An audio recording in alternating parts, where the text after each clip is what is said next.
Y aquí seguimos en directo a la sierra, en Canal Sierra de Cádiz, hoy miércoles 27 de octubre, y vamos a seguir pues bueno, contando más cositas, pero antes tenemos una invitada especial. Buenos días, Blanca Lafuente. Buenos días. Ya la tuvimos hace poquito con Antonio Romero. Blanca Lafuente, pues bueno, aparte de ser diplomada en podología, kinesióloga, tiene también muchos más títulos, pero la verdad que nos podríamos llevar toda la mañana con títulos y cursos que tiene, da clases en la universidad, en definitiva también tiene pues bueno, la clínica Lafuente en Arcos de la Frontera. Que aparte de podología también hay una especialidad en psicología, ¿no? Y en fisioterapia. Y en fisioterapia, exacto. Y bueno, pues vamos a hablar un poco pues de la podología, del pie, de la pisada, en definitiva un poco para conocer más cosas sobre desde mi punto de vista, una especialidad bastante importante y que no se le tiene la importancia que se debería, ¿verdad? Bueno, la realidad es que al final a nuestra consulta, y aquí creo que puedo hablar por todo el gremio de la podología, viene la gente ya cuando tiene problemas. No es raro que vengan para prevenir, ¿no?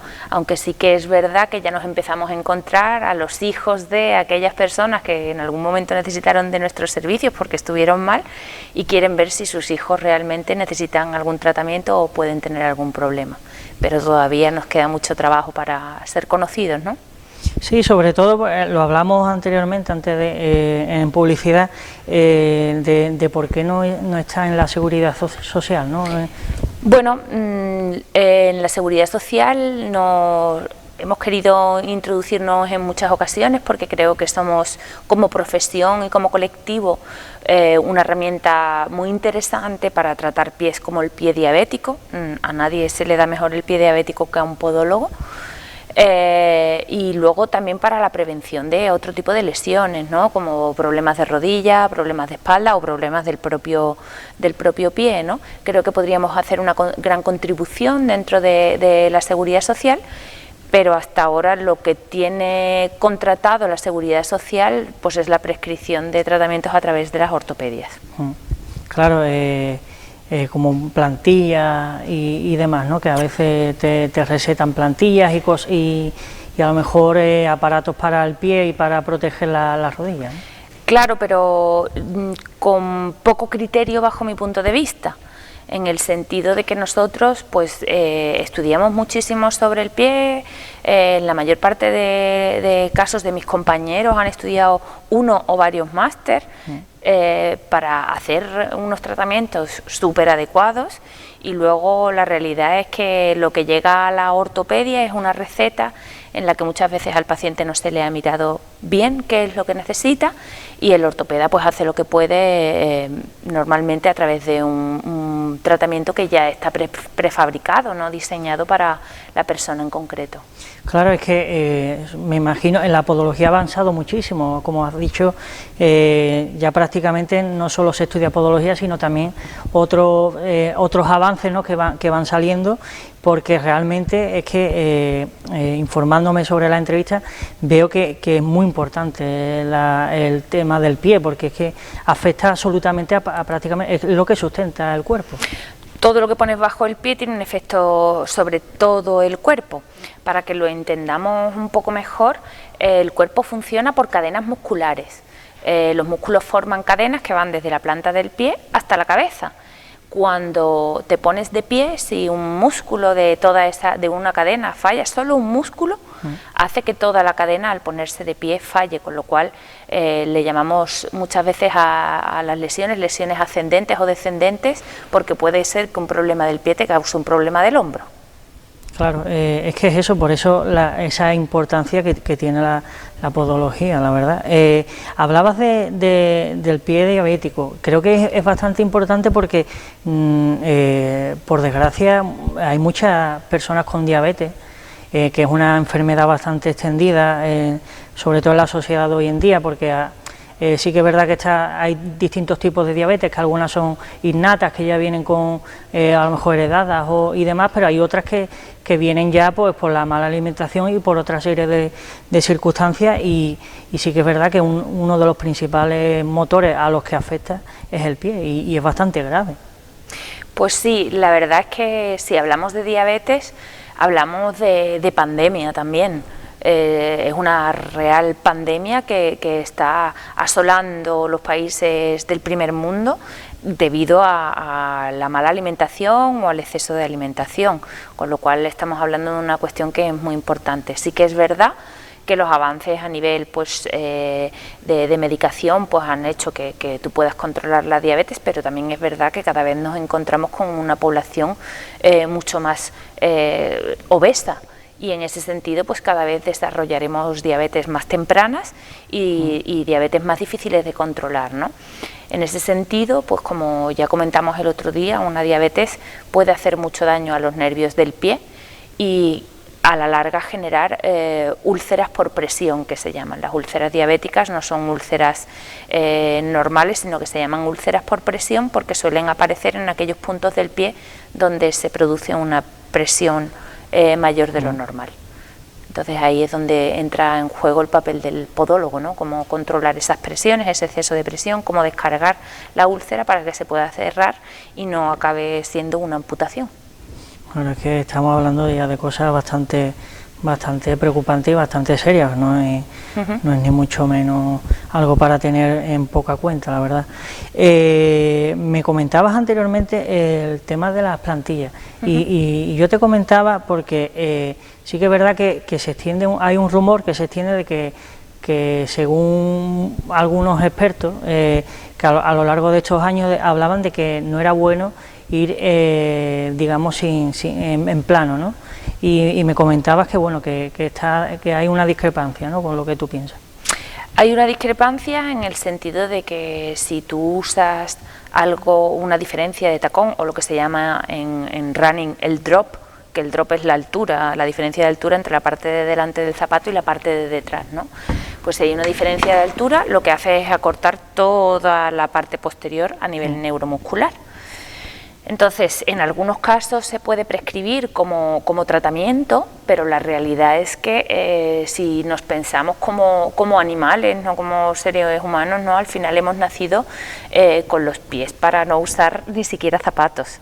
Entonces, valorar esa circunstancia de usar tacón o no usar tacón, pues dependerá de casos muy concretos y de situaciones muy concretas, pero en términos generales deberíamos de ir con zapato plano.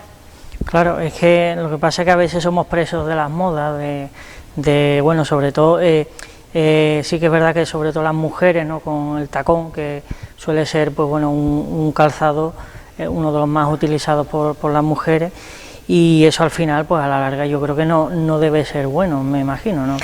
Pues no lo es. Ocurren varias cosas cuando te subes encima de unos tacones. La primera es que tu peso se anterioriza, te vas hacia adelante, con lo cual vas a generar una cosa que se llama una una hiperlordosis lumbar. La curvatura de las lumbares va a aumentar y pones en riesgo toda esa zona. Al aumentar las lumbares también aumenta la curvatura, digamos, de la chepita, sí, ¿vale? Y de forma compensatoria, porque el cuerpo tiene objetivos a nivel postural muy básicos y complejos a la vez, ¿no? Pero el objetivo del cuerpo es vista en horizontal, oído en horizontal, y pies en su horizontalidad para mantener el equilibrio. Claro, es que yo la verdad, ahora mismo me viene al caso en la antigüedad, por ejemplo, lo que hacían en la cultura china, ¿no?, que lo que hacían es que para que el pie fuera más pequeño, incluso hasta se lo deformaban, ¿no? Es algo, la verdad, que es un poco bastante primitivo, pero bueno, hasta hace poco sí que es cierto que la mujer tuviera el pie pequeño era bien visto y se utilizaba como una persona con buen gusto, entre comillas, ¿no? Por desgracia se pensaba así hasta hace bien poco. Bueno, Piensa que hablamos de China, podríamos hablar de España perfectamente. Sí, exacto. Y te voy a contar una anécdota todavía más particular que no señala en este caso a las mujeres, sino a los hombres. Cuando yo empecé a trabajar, nosotros siempre hemos visto muchos futbolistas, y los futbolistas hace unos años tenían una moda de llevar incluso hasta 2 y 3 números menos de zapatos, porque decían que si no, no sentían bien el balón. Pues... O sea que no se ciñe solo al ámbito femenino ni a un ámbito lejano a arcos. No, claro, yo es que a lo mejor cuando eres pequeño, yo recuerdo que sí que es verdad que cuando yo hacía deporte y eras pequeño, sí que quedaba bien, con 10, 12 años más o menos, quedaba bien que tuvieras un número más que los demás. Eso quedaba bien, pero claro, a la larga ya te das cuenta que es un peligro tanto llevar un calzado con más número de tu pie, como tener un calzado mucho menor del pie que realmente debes de tener, ¿no? Es así, es difícil medir muchas veces el tallaje, es complicado.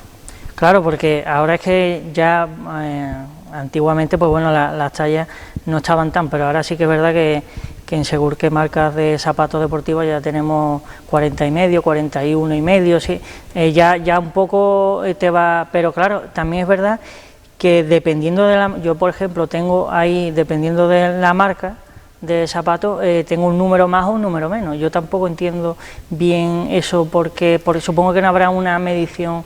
No está estandarizado, cada marca utiliza su propio patronaje y en este caso pues tú te sometes a la marca. Sí que es verdad que dentro de una marca, si eres un 40, pues lo normal es que todos los zapatos de esa marca te puedas comprar una talla 40, pero puede variar y de marca a marca puede ser que cambie tu número. Hablabas anteriormente del running, ¿no? Que algo que está ahora tan de moda, porque la verdad que ahora la gente, pues también es verdad que creo que es algo sano, ahora sale muchísimo a correr. Para una persona que quiere empezar a correr, ¿cuál sería más o menos, qué tiene que mirar para un buen calzado? Para tener una pisada en condiciones, sobre todo al principio, porque a lo mejor las personas que llevan ya mucho tiempo corriendo puede que a lo mejor que ya tienen un calzado adecuado, pero ¿cuál sería más o menos lo que debería mirar? Bueno, yo en ese sentido voy a ser muy individualista y me ceñiría a saber qué es lo que te falta a ti como individuo para alcanzar tu objetivo de correr, ¿vale? Individualista en el sentido de que es muy importante ver qué es lo que te falta a ti. No todo el mundo tiene la misma condición física ni tiene las mismas condiciones anatómicas para llegar a correr de una forma saludable, y luego pues puedes estar en un proceso lesivo o puedes tener musculatura que no funciona bien, y es mejor saber qué es lo que falla para poder corregirlo e introducirte a la carrera de una manera mucho más adecuada. Entonces, en ese sentido voy a ser muy individualista y decir que lo adecuado es hacer un estudio particular de cada persona para saber en qué punto te encuentras y hacia qué punto te diriges.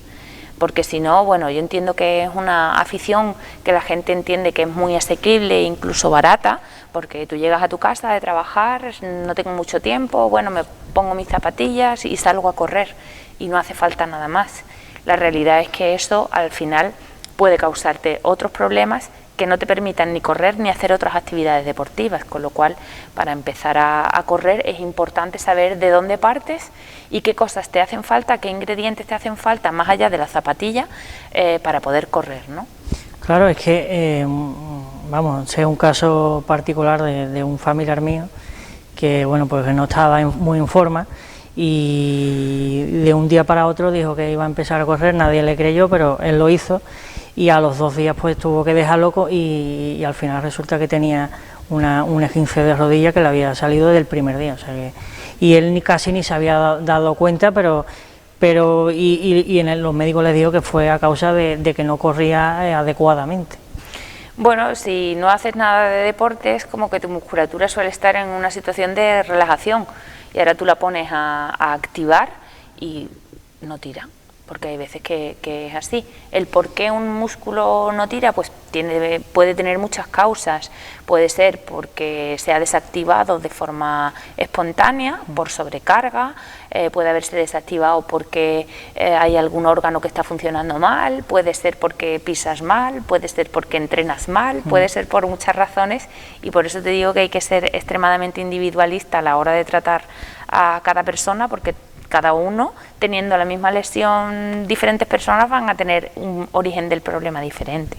Totalmente, la verdad es que sí. Después me llama mucho la atención la kinesiología. Exactamente, un poco para las personas que no sepan qué es la kinesiología. Bueno, la kinesiología para mí es una herramienta, ¿vale?, en la que tú puedes observar a través del tono muscular qué cosas estresan al cuerpo y qué cosas no estresan. En ese sentido y a este nivel yo la utilizo mucho en posturología para hacer estudios posturológicos y también para discernir de dónde vienen los problemas. Y te pongo un ejemplo, ¿vale? La periostitis del tibial posterior, que es muy común, sobre todo en corredoras que han empezado a prepararse unas oposiciones, es decir, gente que habitualmente no venía del mundo del deporte, pero que tiene que prepararse una oposición y debutan con una periostitis tibial. En ese caso puede tener un componente de exceso de pronación del pie, simplificándolo muchísimo, ¿vale? Pero también puede tener un componente de desarreglo hormonal del periodo y a veces a través de la alimentación y estar asociado a otro tipo de problemas, con lo cual ante una misma lesión pues tienes orígenes diferentes, ¿no? Sí, hombre, pues es la verdad que es bastante interesante porque, como bien has explicado, explica algunos síntomas que a lo mejor hay otras ciencias que no te lo pueden llegar a explicar, ¿no? Es una técnica que lo que te permite es hilar muy fino para ver qué cosas están asociadas a un mismo problema, ¿no? Me imagino que ahora muchos deportistas pues también estarán con este tipo de práctica, ¿no? Me imagino, ¿no?, que también tendrán expertos de kinesiología, ¿no? Bueno, hay deportistas muy famosos que se tratan con kinesiología. Uno de ellos es Messi. A Messi, cuando tenía aquellos ataques de vómito cuando entraba al campo de fútbol porque se ponía muy nervioso, el que le quitó ese problema fue un kinesiólogo. Mira, pues porque yo eso no lo sabía y claro, y tanto puede llegar a influir, porque es verdad, ahora que has dicho el tema de Messi y los vómitos, es verdad, hubo una época bastante larga porque estuvo bastantes meses con esa, pues no sabía yo lo de eso, pues mira, pues ya no hay nada, que cada día se aprende algo nuevo, como se suele decir el dicho. Otro tema también que a mí me parece muy importante es el tema de las uñas, porque yo creo que tampoco se le da la importancia necesaria el tema de las uñas, porque es verdad que hay personas que las uñas pues les tienen un quebradero de cabeza inmenso y no le da tampoco la importancia, y eso a la larga también provoca una serie de síntomas negativos grandes, vamos. Importantes, sí, llega a ser muy invalidante. Hay gente que piensa que cada 2 semanas se le está clavando una uña. Y eso, pues, aparte de ser muy doloroso y ponerte un carácter bastante difícil, pues creo que no es necesario andar con infecciones en el dedo cada tan poco tiempo, ¿no? Y siempre hay alternativas definitivas a esos problemas. Pero es también, como bien has dicho, creo recordar al principio, que has dicho la gente va a tu consulta cuando ya está todo el mal hecho, no antes, para prevenir, ¿no? Y yo creo que también es una práctica que yo creo que con las uñas también pasará lo mismo, que me imagino que ya la gente va a tu consulta cuando ya tienen ya pues la infección o la uña que ya se le ha metido dentro de la carne, ¿no? Efectivamente, yo no creo que sea una cosa exclusiva a mi profesión, sino que lo aplicamos a todo el ámbito de la salud. También, es decir, que hasta que no estamos fatal no vamos al médico, ¿no? Pues en nuestro caso es exactamente igual, no en ese sentido no hay diferencia, ¿no? Y bueno, sí que es cierto que hay cierto trabajo de prevención, pero que al final la gente viene cuando ya está muy mal. Claro, es que Realmente es verdad que sí que es verdad que mucha gente hasta que no tiene el síntoma no tal, y a lo mejor ve que tienes molestia, pero a lo mejor la molestia la vas dejando hasta que ya la molestia pasa a ser una enfermedad, porque lo leí ayer para informarme para la entrevista y leí que en la uña se ven también muchas enfermedades que puede llegar a causar el ser humano, ¿no? Que dentro de la uña puede haber infecciones bastante complicadas, que hay personas que han tenido muchos problemas a raíz de la uña. Bueno, sí, puede ser que una infección de uña te produzca una infección global, ¿vale? También puede ser que el hecho de que tengas la uña infectada, por ejemplo, de hongos, te esté hablando de que otras partes del cuerpo a lo mejor no están en su máximo equilibradas, ¿no?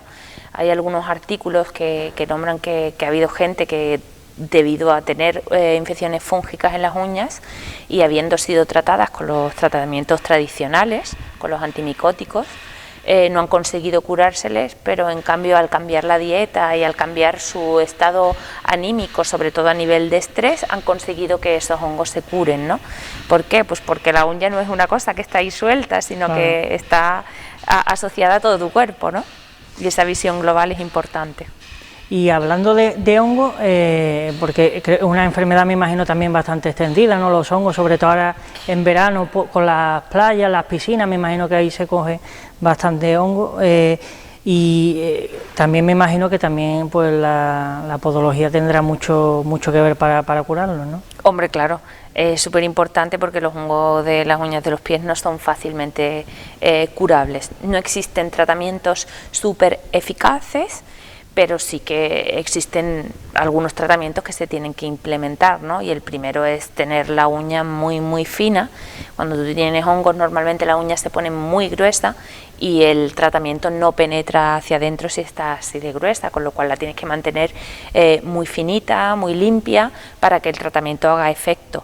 Eso a nivel antimicótico, pero también puede haber un tratamiento con láser, es decir, que hay más tratamientos a la hora de tratar los hongos, ¿no? Porque veía que ¿cómo uno sabe que realmente tiene hongos? Porque hay veces que son invisibles, ¿no? Que no normalmente no son invisibles, lo que pasa es que son de difícil diagnóstico. Tienes que estar muy acostumbrado a ver hongos. Una de las cosas que me pasa muchísimo es que llegan los pacientes a la consulta, no, es que o he comprado un tratamiento para los hongos o me han prescrito un tratamiento para los hongos desde pues, el médico o lo que sea, ¿no?